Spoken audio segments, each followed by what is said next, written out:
ভালো আছো? জি স্যার, আলহামদুলিল্লাহ। আচ্ছা, আমি যতটুকু জানি তুমি ধূমপান করতে। কি বলেন স্যার? শিওর ধূমপান করতে না?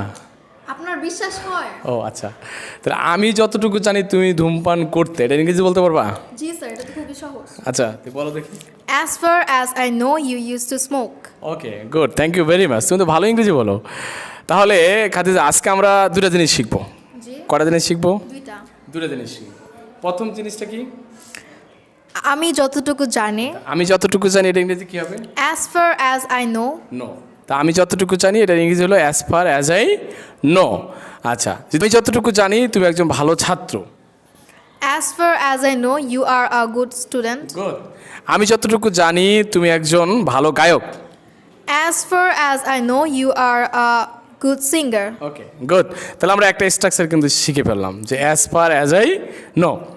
আরেকটা স্ট্রাকচার আমরা শিখতে যাচ্ছি, সেটা হলো ইউজ টু। সেটা কি? ইউজ টু আমরা কখন ব্যবহার করি? অতীতের অভ্যাস বোঝাতে গেলে, তাই না? যেমন তুমি অতীতে ধূমপান করতে, তাহলে ইংরেজি কী হবে? You used to smoke. তুমি অতীতে সাঁতার কাটতে। You used to swim. এর অনেক বেলা পর্যন্ত ঘুমাতে। You used to get up late. তাহলে আমরা কটা জিনিস শিখলাম? দুইটা জিনিস। একটা কি?